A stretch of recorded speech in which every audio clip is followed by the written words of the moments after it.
going to take the North and never give it back. So that's a good pick. You get the corner. Man, I'm confident in our offense. That's for sure. Welcome back to the Unbearable Sports Podcast. I'm your host, Brad Barron. Make sure to like and subscribe out there on YouTube. Rate 5 stars everywhere that you get your podcast. And also, we continue to raise money for NAMI, which is an organization that helps help fight mental illness. So tell your friends about the show, like, comment, whatever you want to do to help promote. We greatly appreciate it. But first, PayPal, how are you doing, my friend? Doing great, Fred. Doing great. Yeah, I'm kind of disappointed now that OTAs are finally over. But yeah. Besides that, doing pretty good. I mean, a golf league I'm in for work. I like to pride myself. Like I do golf a decent amount. Like I watch golf, all that stuff.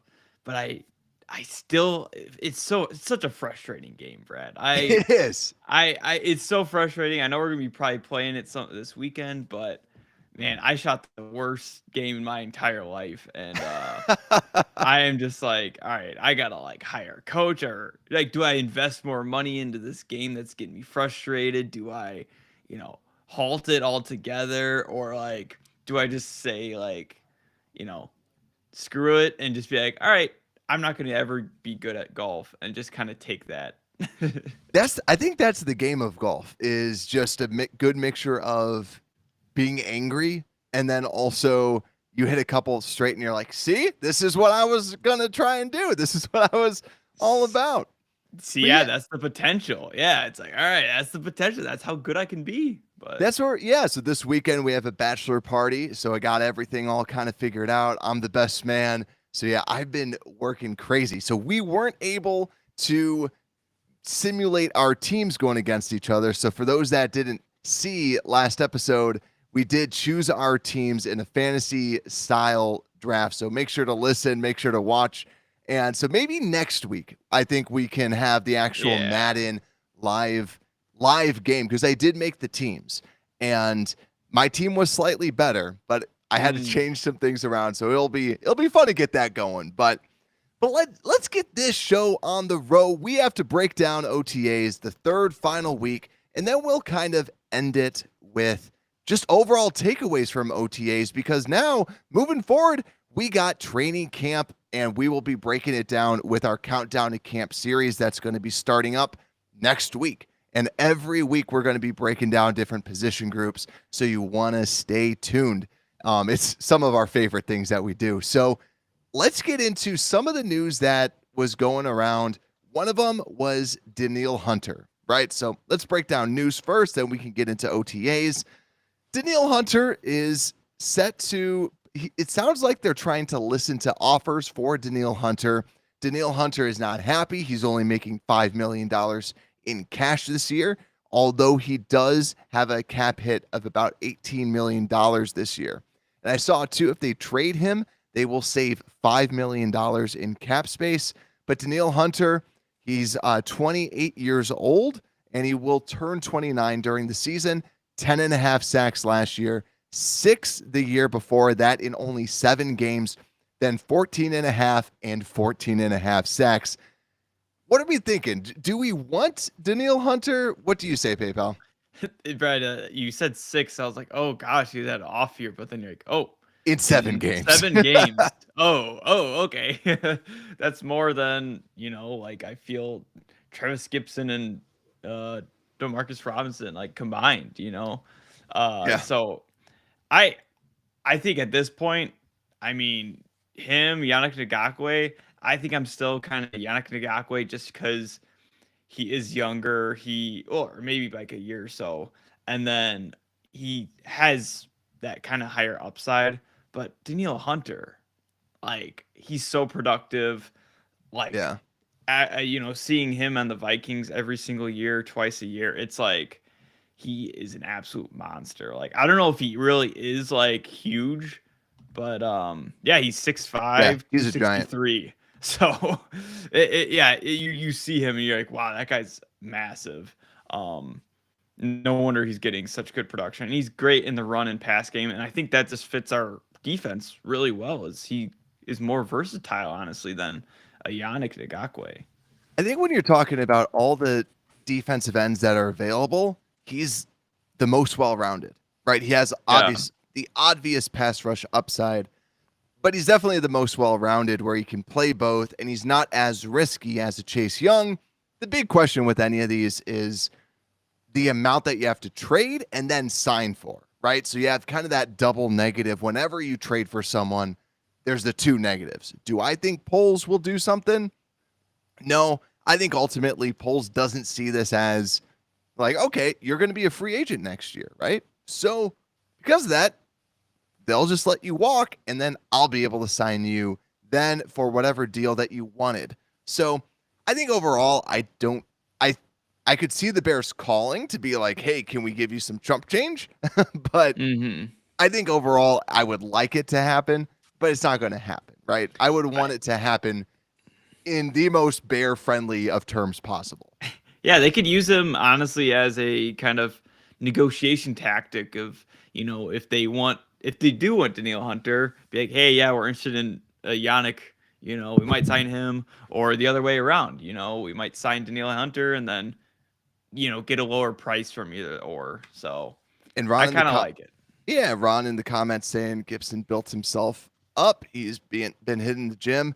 Yeah, he's always been super jacked. So hopefully Robinson can do something this year, and then hopefully we still add someone else. And when you have people in free agency that are veterans, it's like, why not just get the person for the veteran deal, especially since we're probably not getting a Super Bowl. It's more of a trial year, or not trial, but it's like, let's see what we have with this set. Because if something bad happens, you might have to do something, right? Because we'll talk about the offense a little bit more, but it just feels like we can't make excuses for the offense anymore. So let's get into the next piece.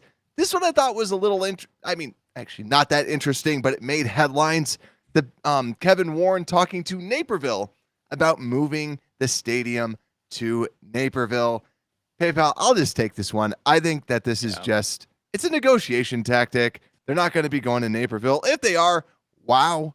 But I just want the stadium stuff to end. We have an entire decade of this. I don't really care about the stadium at all. Yeah. Yeah. I'm excited. Well, I care. Yeah. I mean, we care about it, but when it's not even, the plans probably aren't even out yet, or there's still so much that goes into it. Like, I'm excited for when it's built, like at Arlington Heights. Like, that's what we know for a fact. It's going to be there.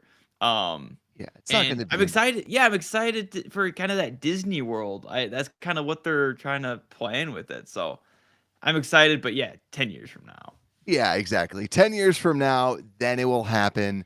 So we can wait. It's not moving anytime soon. We'll have him just work his magic. Kevin Warren knows what he's doing. So now let's go into the actual OTAs, the third week recap.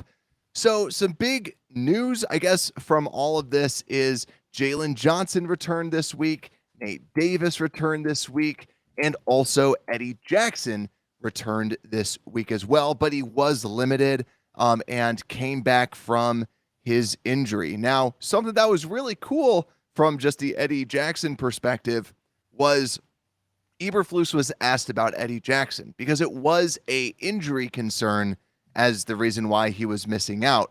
And when asked about it, Matt Eberflus said, Eddie has worked his tail off to get back to where he is. He's in really good shape for working with the rehab staff. And I want to commend those guys, the training staff, for getting him back, and commend Eddie also for the hard work that he's put in to get to this point. So to me, it was just excellent to see Eddie Jackson back out there. It seems like him and Brisker, you just kind of see him like kind of dapping it up on, like just being friends. Like, it's just kind of cool because you just see them and they're just pals. And it's just fun to see. So I like him out there. He is still one of the leaders on the defense, and I really, really like what we have going on at safety. Yeah, it's really showing, honestly, like how important he is to this team. Like we saw kind of last year, getting rid of kind of the prior years, Ryan Pace, kind of getting rid of those Bears. But yeah, we kept, an Eddie Jackson, and we see why. We're keeping Whitehair and Eddie Jackson, just Jaquan Brisker. They're trying to be this dynamic duo, and I absolutely love it, and I love the confidence from both of them. Yeah, you need some form of just veteran leadership out there. We saw that even with Robert. We always joke about Robert Quinn. Did absolutely nothing. Oh yeah. But as soon as he was gone, you don't have a veteran in the room. And we forget this is just like a work scenario, right? If the most senior person leaves and you just have a bunch of young guns, yeah, they could probably figure it out. But it's nice having that experienced person to help you out with whatever it is. So it's nice to have him back out there as well. But another piece too, Jalen Johnson is definitely the biggest storyline, having him back. And Jalen Johnson was asked about OTAs. He also kind of like made a little comment like, hey, got any questions for me? Because I heard you guys wanted to talk to me. And so on missing OTAs, he did say this: before I'm a football player, before I'm anything, I'm a dad first. I don't get to spend much time with her during the season because she's back at home in California. In the off season, I take pride in being a dad. I'm present. I'm spending time. I'm putting my heart into my daughter. When it comes to the off season, I take that seriously. I like the quote. I think that's an awesome quote from Jalen. Yeah, I saw kind of that quote out of context, especially the one where it's the Bears can. It's basically, the paraphrase is kind of, the Bears can find another corner. His daughter can't find another dad, which I got like chills when he said that. Yeah. But I almost was like getting emotional. I was getting like kind of some tears, like, oh, that's so sweet. But I think it shows like it cut all this crap of like, taking Jalen Johnson's character, kind of be like, oh yeah, he's like Roquan Smith. He's just gonna hold out. He's in it for the money. All he cares about is his kid. And at the end of the interview, it's like he says he wants to stay with the Bears. And yeah, his daughter is kind of the whole reason why he was kind of taking off. Like, it wasn't for this contract or the money or anything. And that really opened my eyes of like who Jalen Johnson is, and honestly makes me like him even more, because we're trying to build we want good character people on this team, and not just all these crazy guys that, gonna create a dysfunctional team. Yeah, I hearing what he said is just super powerful, super great. But I just want to say this, and I know some people might not like that I'm going to say this, but you have to admit, like, he's not going to admit it to everyone's face, but there's a little bit that he knew what he was doing, missing those first 2 weeks with a contract dispute. That's all I'm saying. I know, like, that's not the reason why he did it. Yeah. But I guarantee you, if he was hooked up to a lie detector test and someone asked him, was part of the reason why you also wasn't there, was that because of the contract situation? I guarantee you, it wasn't his primary reason. His daughter was first. His charity was second.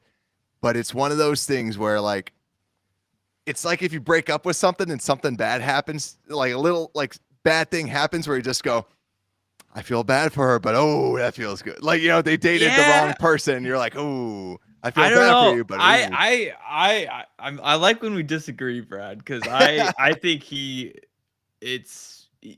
I've seen other interviews. He just doesn't talk about, like, doesn't have that personality like other corners have, where it's all about himself. But yeah, I'm on a training camp with him. I just want to see what does he do in training camp, because I think that's going to be the big piece. I think the only difference between him and Roquan is I think Roquan, it didn't really benefit him to play a full season, while Jalen needs that I think that Jalen is going to ball out. I think he's going to try his hardest to ball out because he is very talented and he hasn't had the opportunity because of injuries and just a defensive line that doesn't put pressure on the passer. Well, I'm really glad he kind of talked about that. I think he is going to have a good season. And honestly, seasons before, he has had good seasons. And they kind of asked him a question of how, like, if he is negotiating for a contract, like, how can he kind of show up or get his money?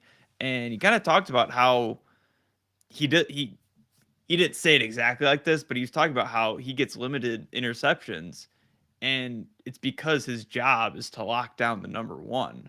He said it not talking to him, referring to himself, but he was saying it like he's talking about himself.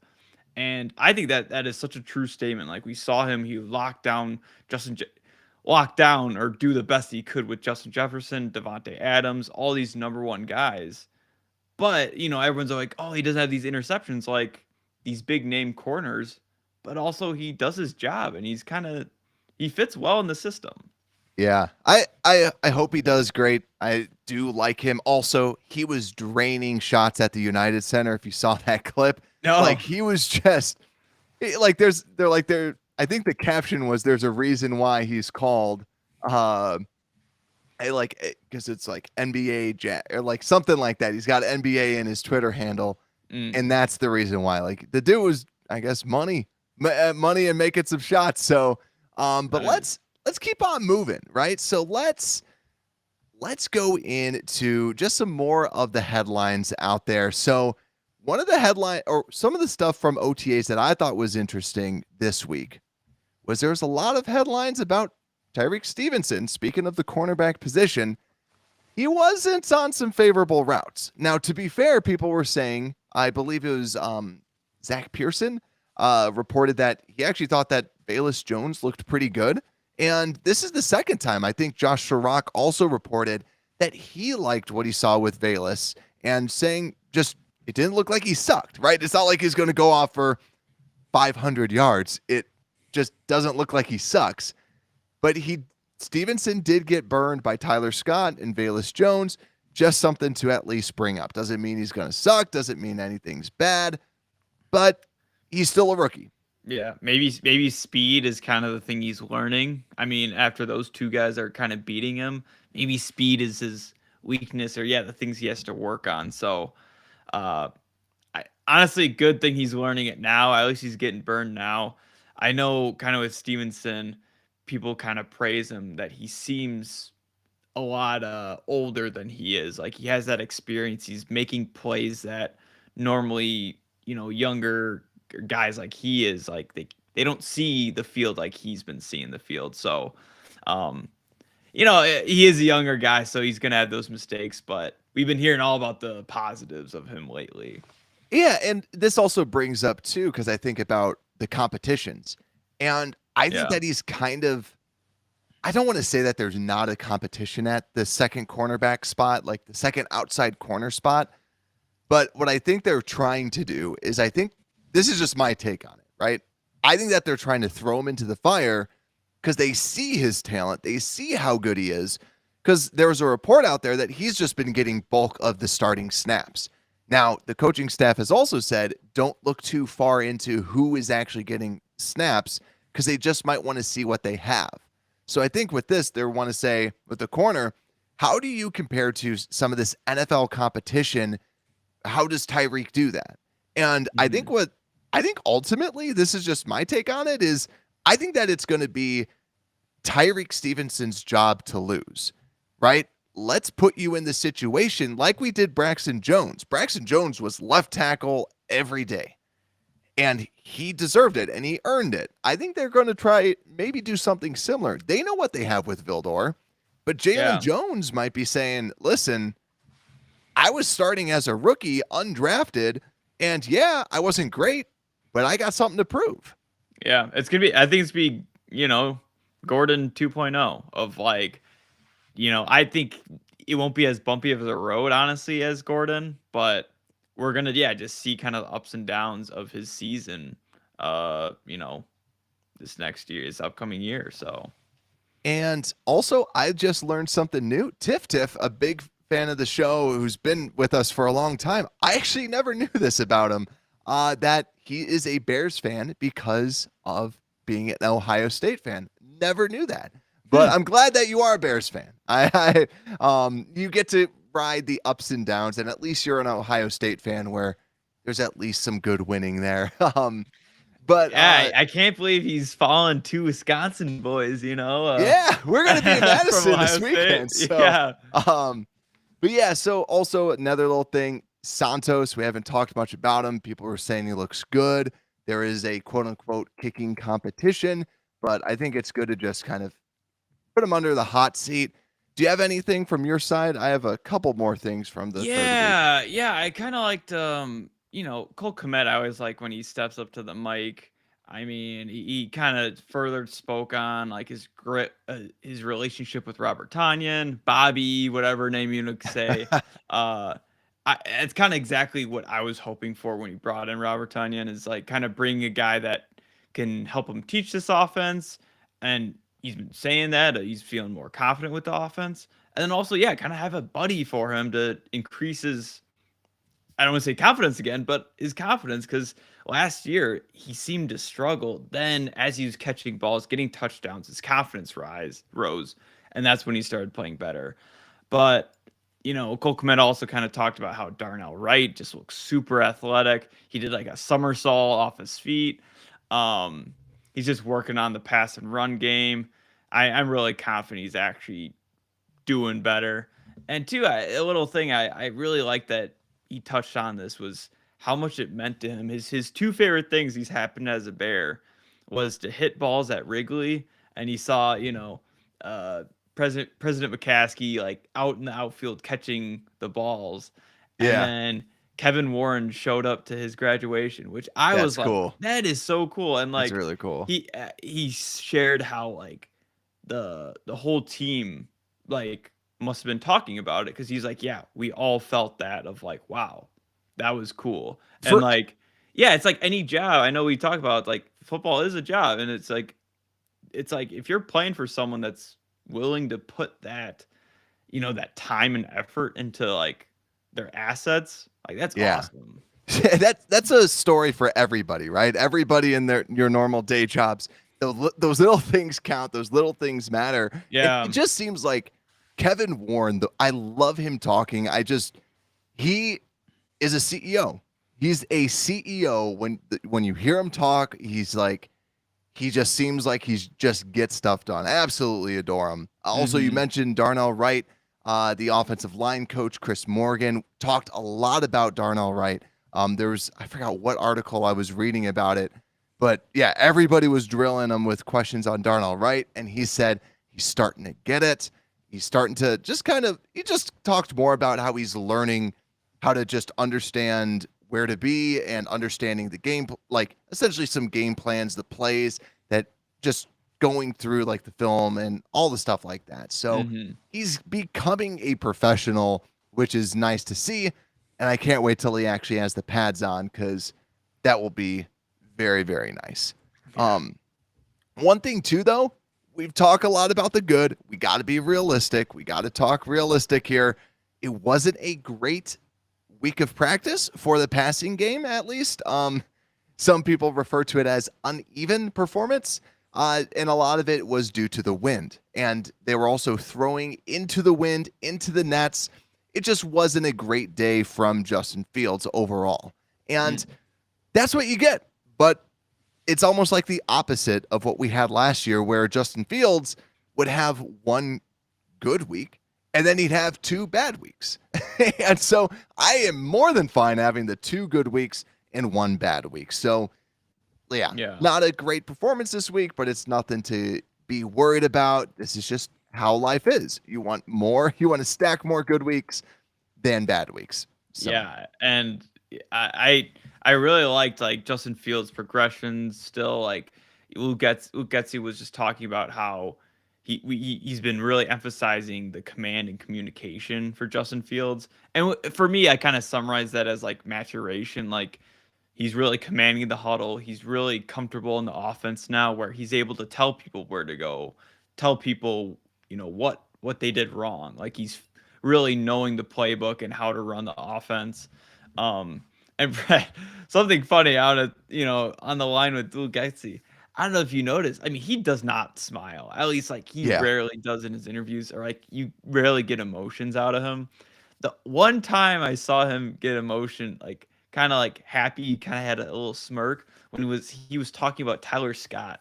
Like he got asked about him, like how he feels about him, And like he kind of lit up, like as much as Getsy can Nice. light up. You saw him kind of light up, and just talked about how he's not there yet as a player, but he sees the development each and every day. So that gets me excited because I'm a big Tyler Scott fan. Yeah, he also talked about Chase Claypool, about the growth. He says, I think comfortability within the building, whether that's being around the head coach, being around us on the offensive staff, his teammates, and then most importantly, Justin. Everyone's just talking about Claypool being just having like a different mentality, and it's that being comfortable around everybody and just being comfortable with this team after being traded. So to me, Yeah. it's awesome to see that we're talking about the wide receivers. We're talking good about them. I can't wait to be at training camp next and Right. just kind of see what they have going on. But let's just kind of wrap things up real quick, because the only other thing was Lucas Patrick got some starts at the center position, and there's not a battle going on at all. It's just simply them doing their due diligence and just giving the centers a chance to play, because if one of them goes down, you are talking about the quarterback of the offensive line. So we don't have to worry about it. It'd be crazy if it was a center battle, just to kind of dispel that potential rumor that's been buzzing around. But PayPal, what is like the biggest takeaway for you from like the OTAs? Like biggest feeling, your vibe? I think just for me personally, is like I freaking love the Bears, Brad. I'm so excited for them this year. Like the coaching staff, they say everything that like you just believe in what they're doing. You know, you just believe in what the coaching staff is doing. You believe the work that these players are putting in. Like every single guy that steps to the podium, like you can tell, like they're not just saying all this stuff just to be like, oh yeah, we actually had a decent practice today. But realistically, it's like, all right, we're gonna go 3-14. You just feel it each and every interview. Like the coaches are all on the same page. Everyone seems to be on the same page, and it's coming beautifully. Nice.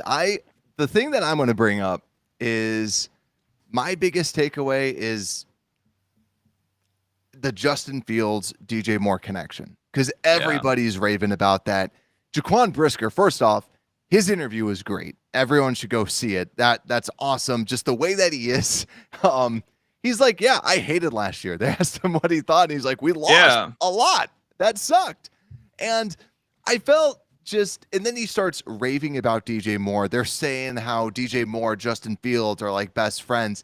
It just feels good, right? Like I just want to see that. And my biggest thing is I don't want to have excuses, right? Like last year was so bad. And to me, if we're watching it and we're losing games, then we know what we have, right? Then we know what we have with the coaching staff. We know what we have with a lot of this from an offensive perspective. And I think that's what I'm looking forward to. Is it's not like you have to cover up so much stuff with smoke and mirrors. It's like, go out and play. I think that's going to be the big piece that I'm excited to see with this offense.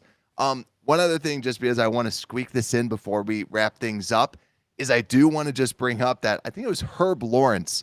I heard him talking, and he was a little skeptical on the defensive tackles. I thought I just closed out of my notes that had what he said, where he was asked about it. And he's like, I don't know.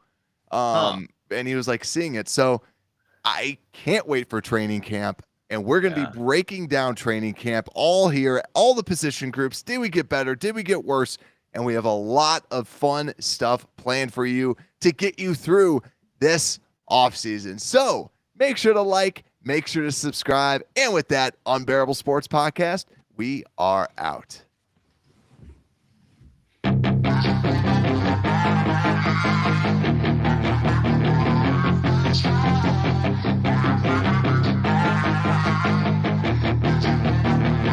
Yeah, she's got some nice long hair, and you know that she's